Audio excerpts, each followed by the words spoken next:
Hello दोस्तों, कैसे हैं आप लोग। मैं प्रवीण अकेला फिर से एक बार एक नए टॉपिक के साथ हाजिर हूँ आपके अपने YouTube channel learn with fun में। दोस्तों, आज हम कोर्स 9 C9 पेपर के अंदर यूनिट 5 में एक टॉपिक है संचयी आलेख पत्र। इसके बारे में हम लोग आज डिस्कस करेंगे। दोस्तों, आपको हम बता दें, संचयी आलेख पत्र जो है ये सिर्फ आपको C9 में ही नहीं पढ़ना है। दोस्तों, इसके बारे में आपको 11D यानी कोर्स 11D में जो आपका है गाइडेंस ऑन काउंसलिंग, उसके अंदर भी पढ़ना है। तो दोस्तों, आपको हम बता दें, आज हम लोग जानेंगे संचयी आलेख पत्र के बारे में, संचयी आलेख पत्र के विशेषता, संचयी आलेख पत्र के उद्देश्य, प्रारूप, उपयोग, इस सब के बारे में हम लोग जानेंगे। तो व्हाट इज कम्युलेटिव रिकॉर्ड, इसके बारे में जानेंगे। तो चलिए शुरू करते हैं आज का वीडियो। आप सबों से रिक्वेस्ट है, कृपया अच्छा लगे तो अपने दोस्तों के साथ भी शेयर करें, लाइक करें और हमारे चैनल को सब्सक्राइब करें। चलिए दोस्तों, शुरू करते हैं आज का वीडियो। देखिए, संचयी आलेख पत्र क्या है।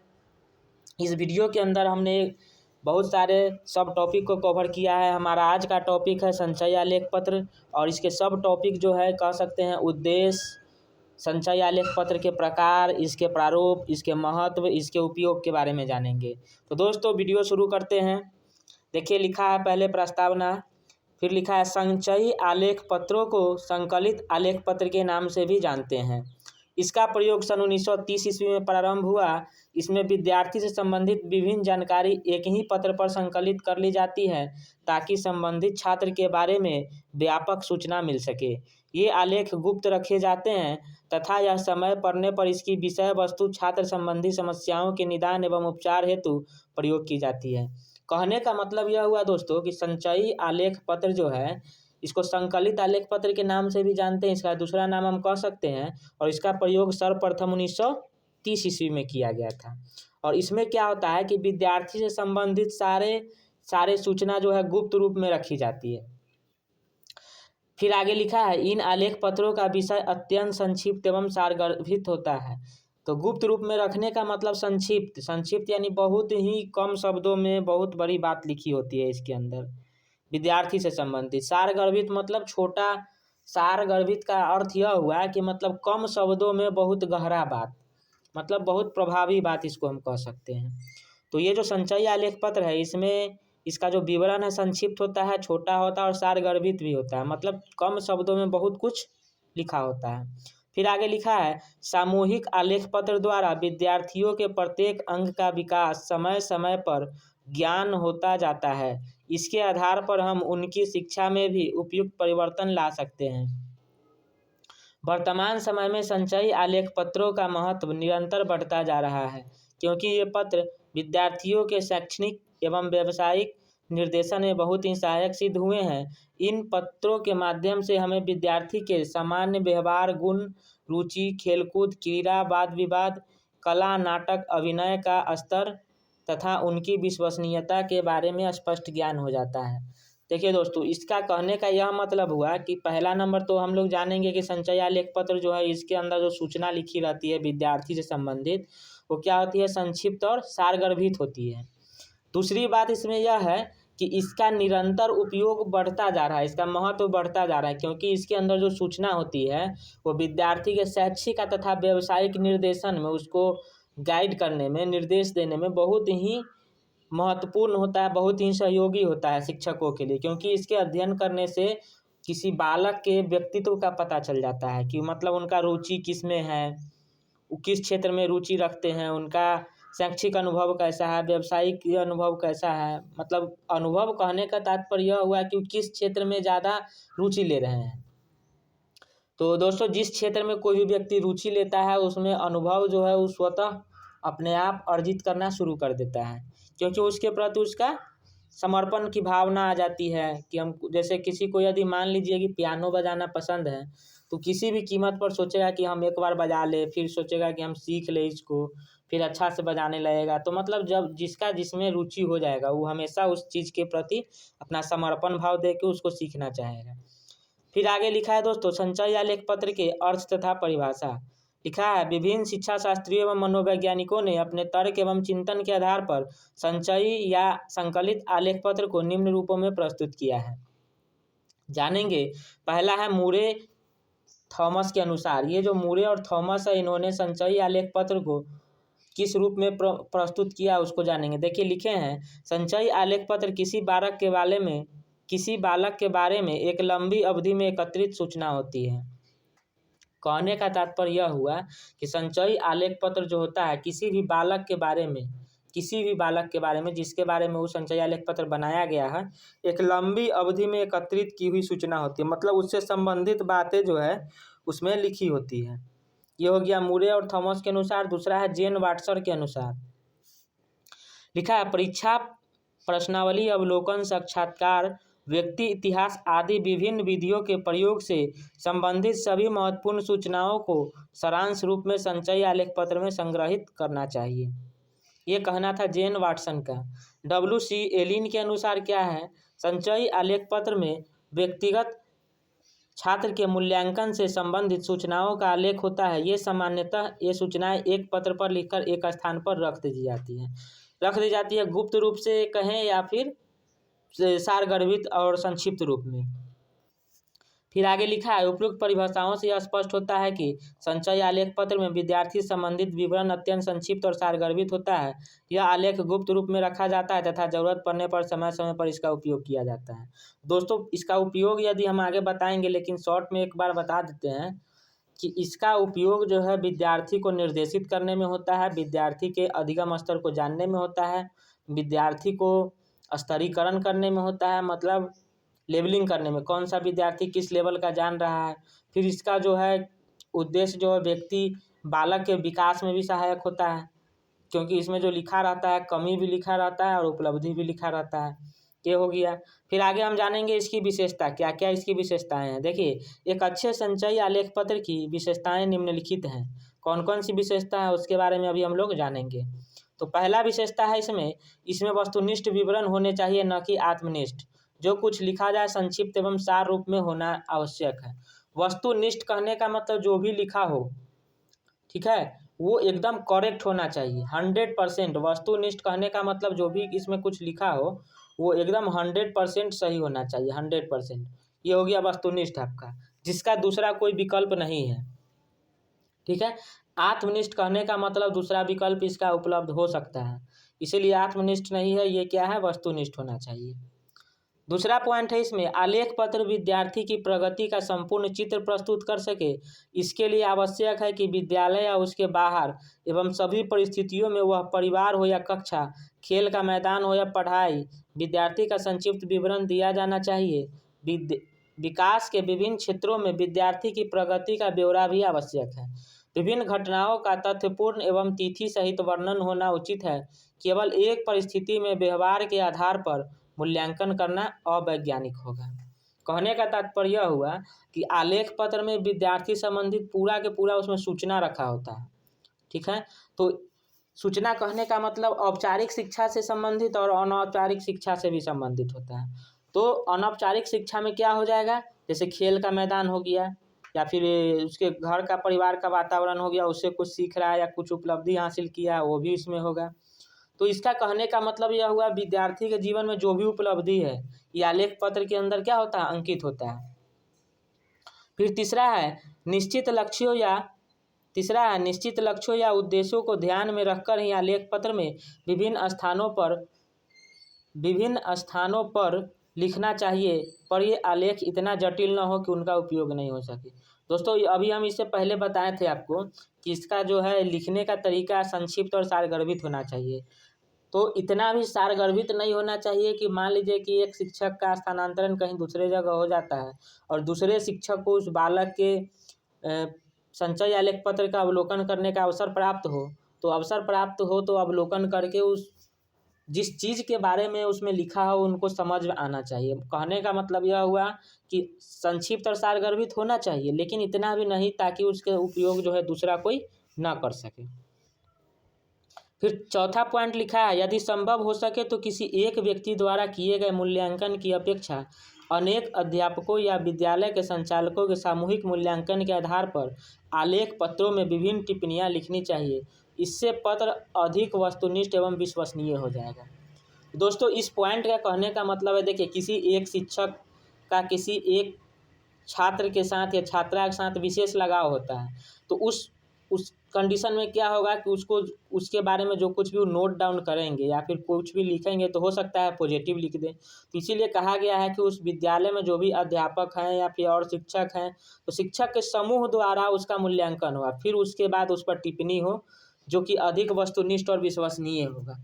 ठीक है, तो जितना ज़्यादा इसमें सामूहिक रूप से मूल्यांकन होगा उतना अच्छा मूल्यांकन होगा, क्योंकि सभी पक्षों को देखा जाएगा। फिर अगला पॉइंट है 5वां नंबर, उस उद्देश्य से कि आलेख पत्र विद्यालय में विद्यार्थियों की आवश्यकता की पूर्ति कर सके। यह आवश्यक है कि विद्यार्थी के स्कूल में प्रवेश करते ही आलेख पत्र का लिखना प्रारंभ कर दिया जाए एवं निरंतर उसकी आवश्यकताओं, इच्छाओं तथा योजनाओं के बारे में उसमें यथा समय लिख लिया जाए। इस प्रकार विभिन्न कक्षाओं या स्तरों पर उसे क्या व्यवहार किया एवं उसकी क्या आकांक्षाएं, महत्वाकांक्षाएं थी, इसका विवरण संभव हो सके। इस विवरण के आधार पर संदर्शन करने एवं विद्यार्थी को सामंजस्य समस्याओं को सुलझाने में पर्याप्त सहायता मिलती है। देखिए दोस्तों, इसका कहने का मतलब यह है, इस 5वां नंबर पॉइंट में यह कह रहा है कि जिस समय विद्यार्थी विद्यालय में प्रवेश किया उसी समय इसका आलेख पत्र जो है बन जाना चाहिए और समय समय पर इसमें उसकी आवश्यकता, इच्छा, योजना, रुचि, अरुचि, आकांक्षाएं, महत्वाकांक्षाएं, सब का विवरण भी उसमें अंकित हो ताकि उसकी समस्याओं को सुलझाने में पर्याप्त सहायता मिल सके। चलिए अब अगला पॉइंट को देखते हैं। 6ठा पॉइंट लिखा है, चूँकि आलेख पत्र संकलित होते हैं अतः यह आवश्यक है कि विभिन्न अवसरों पर जो कुछ इसमें लिखा जाए, स्वतंत्र अथवा बाद में जो कुछ लिखा जाए उसमें पहले से जो कुछ भी लिखा है उससे प्रभावित होना चाहिए। प्रत्येक व्यक्ति द्वारा किया गया मूल्यांकन स्वयं अपना एवं स्वतंत्र होना चाहिए। विद्यार्थी के बारे में एक अध्यापक या संचालक ने जो गुप्त सूचना लिखी है वह दूसरा अध्यापक न पढ़ पाए जब तक कि वो उसके आधार पर संदर्शन करने या विद्यार्थी कोई समस्या सुलझाने का उत्सुक न हो। इस पॉइंट का कहने का मतलब यह हुआ दोस्तों कि जैसे देखिए, किसी भी विद्यार्थी से संबंधित जब हम कुछ लिखेंगे उसमें, तो जो पहले से लिखा हुआ है उससे मतलब उससे मिलता जुलता होना चाहिए। ऐसा नहीं है कि मान लीजिए कि कोई बच्चा क्लास 5th में है, ठीक है, और उसको एवरेज आ रहा है मान लीजिए कि 60% मार्क्स, ठीक है, मतलब 50 से 60 के बीच आ रहा है, 4 में, 5 में, 6 में, और अचानक हम 7th में उसका 90% प्लस लिख देते हैं तो क्या हो जाएगा, बहुत अलग हो जाएगा। चलिए, ग्रो करेगा लेकिन 50-60 से 70-80 जाएगा, अचानक तो 90 प्लस नहीं जाएगा। या दूसरा उदाहरण लेते हैं, किसी को क्रिकेट खेलने में यदि रुचि है किसी बालक को, तो उसके संकलित आलेख पत्र में यदि हम संचय आलेख पत्र में या संकलित आलेख पत्र में यदि हम लिखते हैं क्रिकेट में उसको रुचि है, तो ऐसा नहीं है कि आगे चल के उसको हम लिख दें 1 ही साल बाद अगले शैक्षणिक सत्र में कि उसको रुचि नहीं है, ये फुटबॉल में रुचि है। फुटबॉल में हो सकता है, लेकिन इसमें क्रिकेट में जो रुचि उन्होंने प्रदर्शित किया था उसका विकास भी होना जरूरी है, तब जाके वो कहलाया कि रुचि है। और दूसरी बात, इस पॉइंट का कहने का मतलब यह है कि देखिए, कोई भी शिक्षक जब उस आलेख पत्र को देखे तो देखते या न समझ जाए कि मतलब किस चीज़ के बारे में लिखा है। यही होता है सारगर्भित, यानी कम शब्दों में ज़्यादा प्रभावी बात हो गया। तो जब तक कोई भी शिक्षक उसको देखेगा तो उसके बारे में जानने का प्रयास नहीं करेगा तब तक उसको समझ नहीं पाएगा। इसी बात को इसमें कहा गया है। फिर आगे 7वां पॉइंट है, यह आवश्यक है कि आलेख पत्रों का लिखना एवं फाइल करना सुविधाजनक एवं कम खर्चीला हो। इन्हें विद्यालय में रखना भी ऐसे स्थान पर चाहिए जहां सरलता से इनका उपयोग हो सके। दोस्तों, इसमें कहा गया है कि फाइल लिखना और सुविधाजनक और कम खर्चीला हो, ऐसा बनाना है। आलेख पत्र ऐसा बनाना है कि कम खर्चीला हो ताकि सभी बच्चों तक ही पहुंच जाए, सभी बच्चों के लिए बन जाए, एक बोझ नहीं बने आलेख पत्र। और सुविधाजनक इसलिए कहा गया है कि जहाँ पर भी इसका रखने का स्थान हो, एक ऐसे स्थान पर रखा जाना चाहिए जहाँ सभी शिक्षकों आसानी से पहुँच पाए। ऐसा ना हो कि प्रिंसिपल के ऑफिस में यदि रख दिए तो कुछ ऐसे समय होते हैं जो कि प्रिंसिपल के ऑफिस में जाना अलाउ नहीं होता है, तो उस समय इसका उपयोग नहीं हो पाएगा। फिर अगला पॉइंट लिखा है समय समय पर संकलित या संचयी आलेख पत्रों का पुनर्मूल्यांकन करना चाहिए। तो समय समय पर संकलित आलेख पत्रों का पुनर्मूल्यांकन मतलब फिर से मूल्यांकन करना चाहिए, उसमें देखना चाहिए कि क्या उसमें लिखा है सही क्या नहीं लिखा हुआ है। तो उसके अगला जो उसमें नोट डाउन करना है विद्यार्थी से संबंधित, तो किस प्रकार से नोट डाउन होगा, इस सब के बारे में है। तो अभी हमने जाना दोस्तों संचयी आलेख पत्र के विशेषता के बारे में। चलिए अब हम संचयी आलेख पत्र के उद्देश्य के बारे में जानते हैं, इसका उद्देश्य क्या है। देखिए संचयी लिखा है, संचयी आलेख पत्र तैयार करने के प्रमुख उद्देश्य निम्नलिखित हैं। कौन कौन से उद्देश्य है अब उसको हम जानेंगे। देखिए पहला उद्देश्य संचयी आलेख पत्र बालक को व्यक्तिगत रूप से समझने में अध्यापक की सहायता करता है।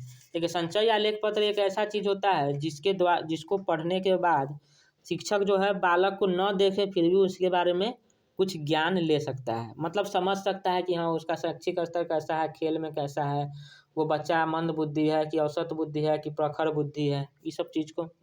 फिर दूसरा पॉइंट लिखा है संचयी आलेख पत्र छात्रों की आवश्यकता को समझने में मदद करता है। उसमें ये भी लिखा होता है उसका कमी क्या है, उसकी क्या रुचि है, अभिरुचि है, क्या आवश्यकता है। फिर तीसरा पॉइंट है संचयी आलेख पत्रों से हमें विद्यार्थियों के समस्यात्मक व्यवहारों एवं उनके कारणों का ज्ञान हो जाता है। समस्यात्मक व्यवहार जिसमें उसको प्रॉब्लम हो रहा हो, जिसमें उसको कठिनाई का सामना करना पड़ रहा हो, सब कारण का ज्ञान हो जाता है संचयी आलेख पत्र में। फिर चौथा पॉइंट है इनसे हमें शैक्षिक तथा व्यावसायिक संदर्शन देने में सहायता मिलती है। कहने का मतलब यह हुआ कि इसको देखने के बाद बालक का रुचि अरुचि का पता चल जाएगा। तो रुचि अरुचि का जब पता चल जाएगा तो उसके शैक्षिक और व्यावसायिक दोनों प्रकार के निर्देशन देने में किसी भी अध्यापक को सहायता प्रदान होगी। देखिए रुचि के अनुसार कोई भी काम किया जाए तो लंबा समय तक चलता है और प्रभावी होता है और सफल भी होता है, इसीलिए इसको समझने में मदद करता है। चलिए तीसरा पॉइंट लिखा है संचयी आलेख पत्रों से विद्यार्थियों के समस्यात्मक व्यवहारों एवं उसके कारणों का ज्ञान हो जाता है। फिर चौथा पॉइंट लिखा है इनसे हमें शैक्षणिक तथा व्यावसायिक संदर्शन देने में सहायता मिलती है। पाँचवा पॉइंट लिखा है संचयी आलेख पत्र अभिभावक शिक्षक संपर्क के अवसर प्रदान करते हैं। बहुत इम्पोर्टेंट है, मतलब अभिभावक और शिक्षक जो उसके पेरेंट हैं और शिक्षक के बीच एक संपर्क का अवसर प्रदान करता है। क्यों? क्योंकि इसमें उपलब्धि और कमी का वर्णन होता है। फिर छठा अवकाश के क्षणों का सदुपयोग संबंधी कार्यक्रम बनाने में भी सहायता मिलती है। सातवां है इसके माध्यम से हमें प्रत्येक विद्यार्थी के विकास का क्रम मालूम हो जाता है। आठवां है आलेख पत्र के माध्यम से वे सूचनाएं प्राप्त हो जाती है जो परीक्षा द्वारा ज्ञात नहीं हो पाती है। नौवां है आलेख पत्रों से न केवल विद्यार्थी की प्रगति का ज्ञान होता है बल्कि अध्यापक द्वारा अपनाई गई विधियों की सफलता का भी पता चल जाता है। देखिए तो आलेख पत्र में जो वर्णित होता है कोई भी सूचना, तो यदि शिक्षक किसी विषय को पढ़ाए हैं तो बालक किस स्तर तक समझा है, शिक्षक अपने उद्देश्य में कहाँ तक सफल हुए, इसका भी पता इसके द्वारा चल जाता है। ठीक है, तो ये हो गया संचयी आलेख पत्र बनाने के उद्देश्य हो गए। यह सिर्फ विद्यार्थियों को नहीं, शिक्षक को अभिभावक को भी यह सुविधा प्रदान करता है बालक को समझने में। चलिए अब आगे जानते हैं संचयी आलेख पत्र के प्रकार कौन कौन से टाइप्स ऑफ क्यूमुलेटिव रिकॉर्ड्स। देखिए आगे लिखा है संचयी आलेख पत्र निम्न 3 प्रकार के होते हैं। पहला नंबर जो है एक पत्र लेखा। एक पत्र लेखा मतलब सिंगल होगा, A4 साइज का मान लीजिए है तो सिंगल होगा, इसी पर सारा सूचना लिखा होगा। यदि आगे सूचना लिखने की आवश्यकता होगी तो क्या होगा, इसके नीचे एक ठो और पेज लगा दिया जाएगा। ये हो गया एक पत्र लेखा। देखिए इसको जानेंगे, इसमें एक ही पत्र होता है तथा इसके दोनों ओर लिखा जा सकता है। ठीक है, इसके अतिरिक्त सूचना के लिए इसमें अतिरिक्त परत का प्रबंध किया जा सकता है, लगाया जा सकता है। ठीक है दोस्तों। फिर दूसरा है पैकेट परत यानी पैकेट और फोल्डर। ये पैकेट अनेक प्रकार के होते हैं, इसमें पत्र रखे जा सकते हैं। इन पैकेटों में अनेक पत्र विभिन्न प्रकार की सूचनाएं रखे जा सकते हैं। विषयों का वर्गीकरण करने के उद्देश्य से रंगीन पत्र प्रयोग में लाए जा सकते हैं। ऐसा करने से पत्र कालांतर में निकालने या छांटने में सुविधा होगी। कालांतर कहने का मतलब क्या, भविष्य में। कालांतर का मतलब होता है भविष्य, तो भविष्य में निकालने और छांटने में सुविधा होगी। तो इसमें जो है पैकेट या परत वाले संकलित आलेख पत्र, संचयी आलेख पत्र में क्या होता है कि बहुत सारे फोल्डर होता है। इसमें रंगीन पत्र का भी प्रयोग किया जा सकता है, जिससे कि मान लीजिए एग्जाम्पल के तौर पर कि किसी चीज़ व्यवसाय में उसको जब रुचि है बिजनेस में, तो उसको हम ग्रीन पर लिख के रखें, शैक्षिक वाला है उसको हम पीला पर लिख के रखें, खेल वाला है उसको लाल रंग के पेपर पर लिख के रखें। तो इस तरह से बटर पेपर आता है कलर वाला, तो इस तरह से उस पर हम लिख के रख सकते हैं। ये दूसरा टाइप हो गया। चलिए फिर तीसरा टाइप जानते हैं। तीसरा टाइप है संकलित पत्र, संकलित परत। ये है, ये पत्र बहुत बड़े आकार के होते हैं। इनके दोनों ओर विभिन्न प्रकार की सूचनाएं लिखने के लिए अलग अलग स्थान दिए होते हैं। परत में अतिरिक्त सूचनाएं लिखने का भी प्रबंध होता है। मतलब ये एक अलग टाइप का हो गया संकलित परत। इसमें क्या होता है कि दोनों ओर जो पेज होता है उसके दोनों ओर विभिन्न प्रकार की सूचना लिखने के लिए पहले से अलग अलग स्थान दिए होते हैं, उसी स्थान पर लिखना होता है। ये थोड़ा सा स्टैंडर्ड हो गया, एक फॉर्मेट टाइप का ये हो गया। अब हम जानेंगे संचयी आलेख पत्र का प्रारूप कैसा होता है। देखिए, format of the cumulative record लिखा है, संचयी आलेख पत्र में अंकित की जाने वाली सूचना विद्यालय विशेष का वातावरण, छात्र का कक्षा स्तर एवं आलेख पत्र के उद्देश्य पर निर्भर करती है। प्राथमिक स्तर पर विद्यार्थी का स्वभाव, लगन, रुचि, भावनाएं, बड़ों के प्रति व्यवहार, सांस्कृतिक कौशल आदि। जूनियर स्तर पर छात्र का व्यक्तिगत, सामाजिक एवं व्यक्तिगत संबंधी अन्य विशेषताओं का उल्लेख आदि। तथा माध्यमिक स्तर पर आलेख पत्र की विषय वस्तु पर्याप्त विस्तृत होनी चाहिए, जिसमें छात्र की विभिन्न संबंधी उपलब्धियां एवं विफलताएं, शैक्षिक इतिहास, पारिवारिक विचार, वातावरण संबंधी समायोजन एवं अन्य सृजनात्मक क्रियाओं का उल्लेख विशेष रूप से तैयार किया जाना सम्मिलित है। देखिए दोस्तों, इस संचयी आलेख पत्र का जो प्रारूप है हम बनाएंगे, तो इसमें अलग अलग कक्षाओं के लिए अलग अलग प्रकार से बनाने का भी प्रावधान है। इसमें प्राथमिक स्तर पर जो बनेगा, इसमें लिखा है प्राथमिक स्तर, प्राथमिक स्तर पर जो बनेगा उसमें विद्यार्थी का स्वभाव, लगन, रुचि, भावना को ध्यान देना है। ठीक है।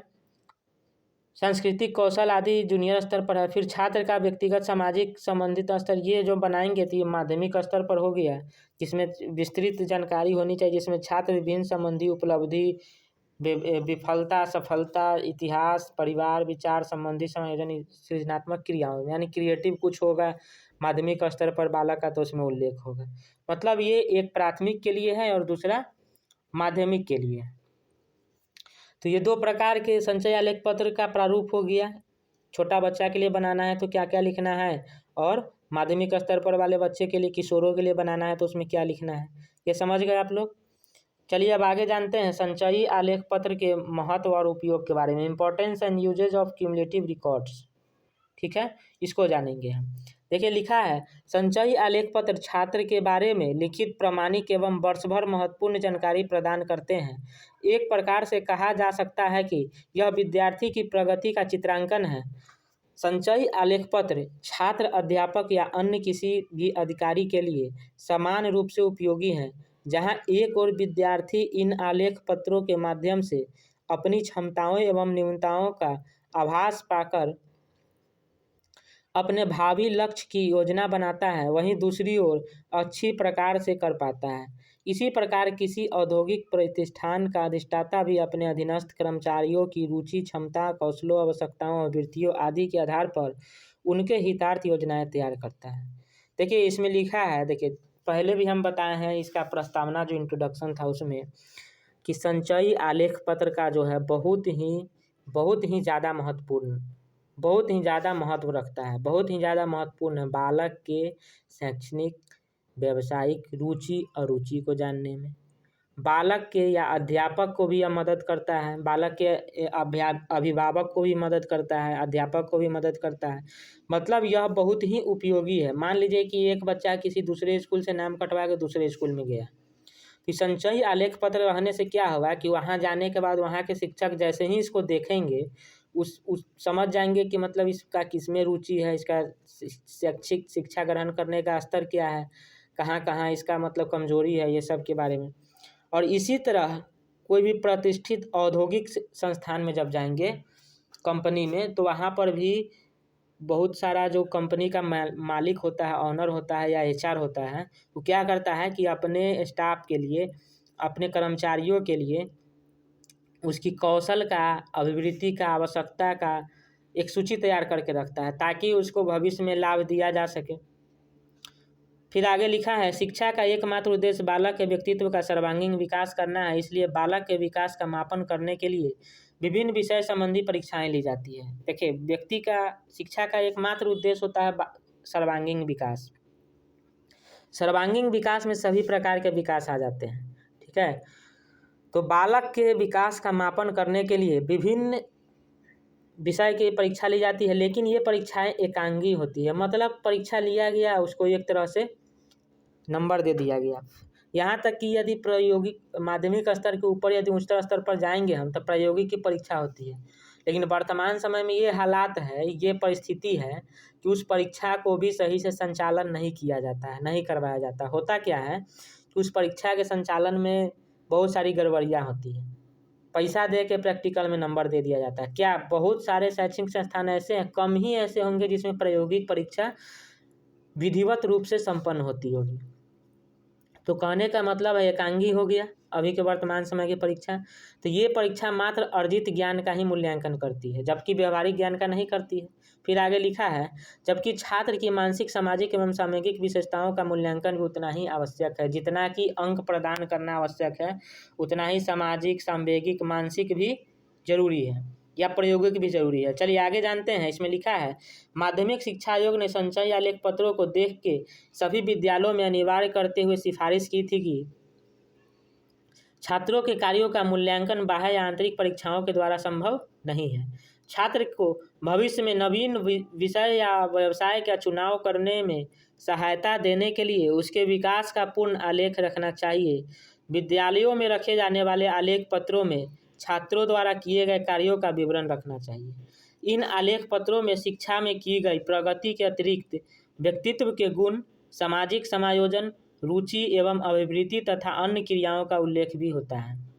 देखिए, छात्रों का मूल्यांकन जो है आंतरिक बाह्य रूप में सिर्फ नहीं होगा, उसका मानसिक, सामाजिक, नैतिक, सांवेगिक, ये सब प्रकार का विकास होना चाहिए। जब प्रयोग, देखिए कोई भी बच्चा शिक्षा ग्रहण कर लिया और शिक्षा का उपयोग यदि अपने जीवन में नहीं कर रहा है, यदि व्यवहार में परिवर्तन नहीं ला रहा है, तो क्या उस शिक्षा का कोई महत्व रह जाएगा? कोई महत्व नहीं रह जाएगा, ठीक है। बातचीत करने से लगना चाहिए इंसान को कि हाँ शिक्षित है, मतलब कुछ अलग परिवर्तन दिखना चाहिए। तो वही बात कहा जा रहा है कि शैक्षिक मूल्यांकन जो क्या करता है, बालक के एक ही पक्ष का मूल्यांकन करता है, बाकी जो पक्ष बच जाता है उसका जो अचीवमेंट है वो कहाँ लिखा होता है? संचय आलेख पत्र में।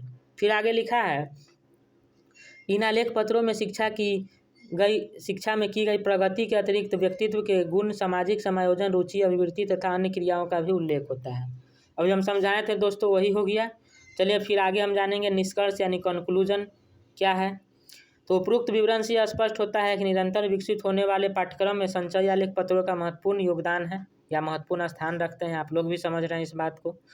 फिर आगे लिखा है, छात्रों की आवश्यकताओं, रुचियों, योग्यताओं में जो व्यक्तिगत विद्यालय की क्रियाओं में भाग लेने पर प्रकट होती है, उनका आलेख संचयी आलेख पत्र या संकलित आलेख पत्र के माध्यम से मिलती है। इसकी सहायता से छात्र एवं शिक्षक दोनों की मदद होती है।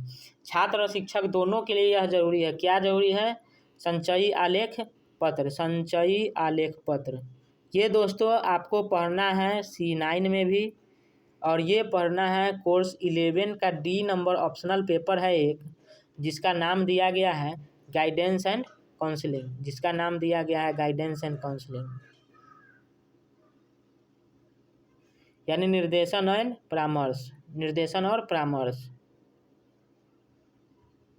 काउंसलिंग।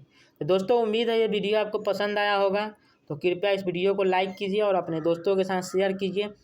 तो आज के इस टॉपिक में हमने जाना संचय आलेख पत्र के विशेषता, उद्देश्य, प्रकार, प्रारूप, प्रयोग एवं महत्व की चर्चा। ठीक है दोस्तों, तो मिलते हैं नेक्स्ट वीडियो में। तब तक के लिए थैंक यू।